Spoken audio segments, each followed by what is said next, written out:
Europe Soir, Lionel Gougelot. L'invité d'Europe Soir, donc Stéphane Troussel, président socialiste du conseil départemental de Seine-Saint-Denis, quelques heures après le passage à tabac de cette policière à Champigny-sur-Marne. Dans votre département, la Seine-Saint-Denis, 2 autres agressions contre des policiers ont eu lieu. Il y a eu d'abord ces policiers caillassés samedi soir alors qu'ils intervenaient pour sauver des enfants dans un incendie à Stein. Et puis hier soir, au Aulnay-sous-Bois, des policiers ont été pris à partie et frappés alors qu'ils contrôlaient un scooter volé. Stéphane Troussel, vous avez fermement condamné cette agression dès ce matin.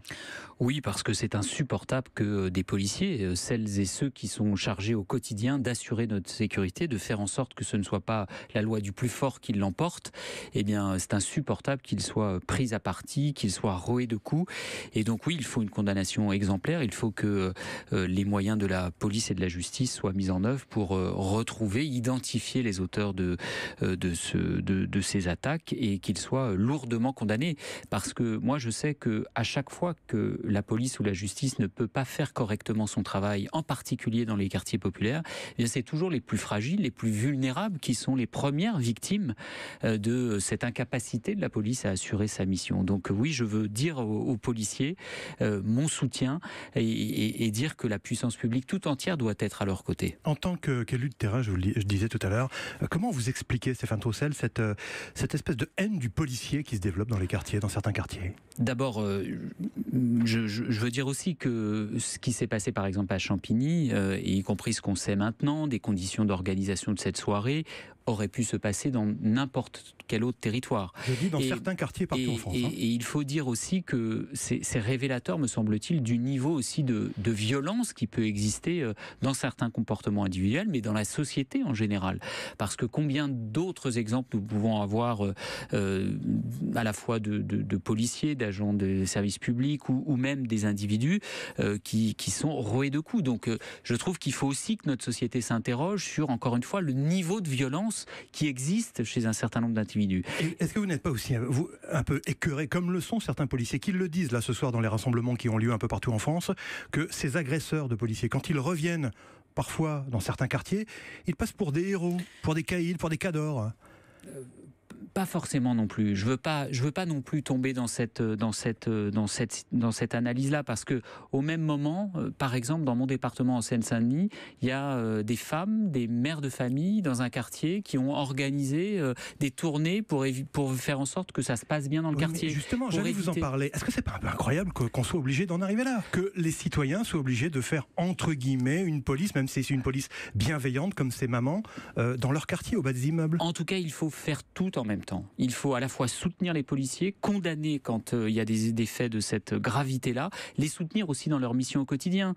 Oui, c'est plus difficile d'exercer son métier de policier dans un certain nombre de territoires. Et donc, il faut que la puissance publique, à travers le niveau des rémunérations, à travers le déroulement des carrières, à travers le logement, à travers les conditions matérielles de ces policiers, eh bien, il faut aussi que la puissance publique leur montre concrètement qu'elle est à leur côté. Je précise aussi qu'on ne fera pas plus de sécurité dans notre pays, en particulier dans ces quartiers, avec moins de policiers. Donc je voudrais aussi dire, au moment où le gouvernement envisage de rétablir une forme de police de proximité, il l'appelle police de sécurité du quotidien. Vous y croyez ?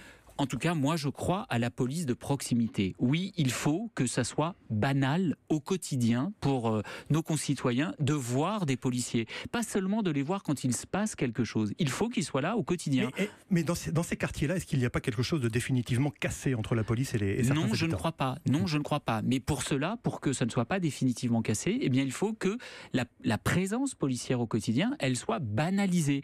Moi, quand je passe le périphérique pour venir dans vos studios, je remarque qu'il y a toujours un peu plus de bleu que dans les quartiers de la Seine-Saint-Denis ou des quartiers populaires. Le nombre de policiers par habitant est encore insuffisant et en tout cas bien plus faible dans nos territoires, c'est le vrai en Seine-Saint-Denis comme dans d'autres quartiers populaires, que dans le centre de Paris. Eh bien ça, il faut y remédier. Et donc au moment où le gouvernement veut rétablir une police du quotidien, une police de proximité, je veux aussi le mettre en garde. Il ne le fera pas à effectif constant.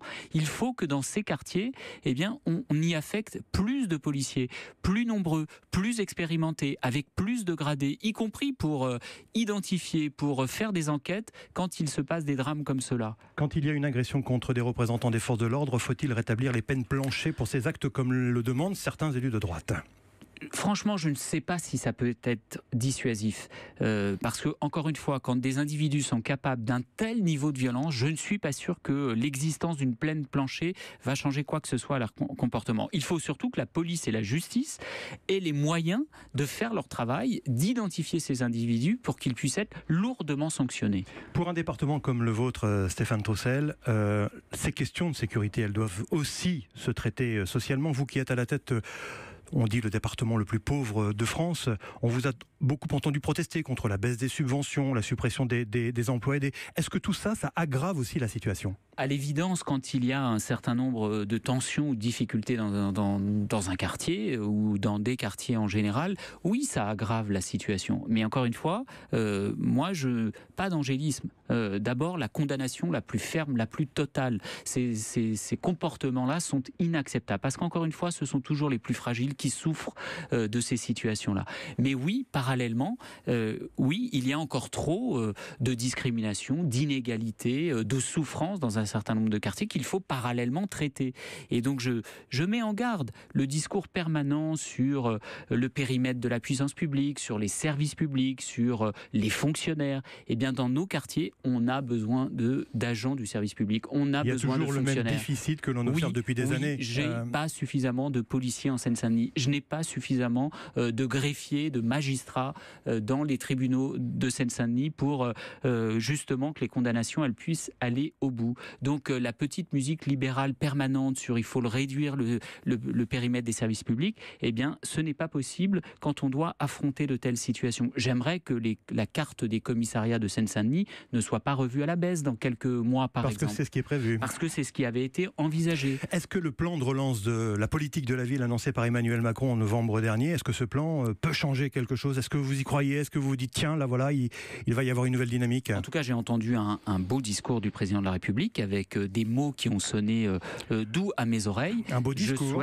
Je souhaite que le discours se traduise en actes.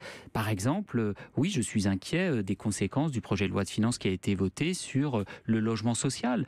Les conséquences sur un certain nombre d'organismes de logement social qui pourraient, à cause de ce projet de loi de finances, revoir leurs investissements, réduire les réhabilitations, limiter la construction ou la rénovation de logements. Je ne crois pas que ça participe à l'apaisement dans un certain nombre de quartiers. Gérard Collomb, le ministre de l'Intérieur, disait ce matin sur Europe 1 que ce sont certaines barres d'immeubles inhumaines qui sont génératrices de violence.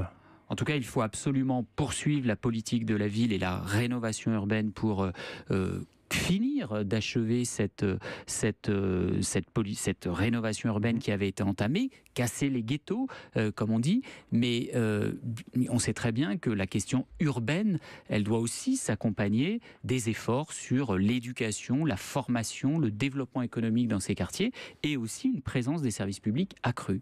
Merci Stéphane Troussel d'avoir accepté l'invitation d'Europe Soir.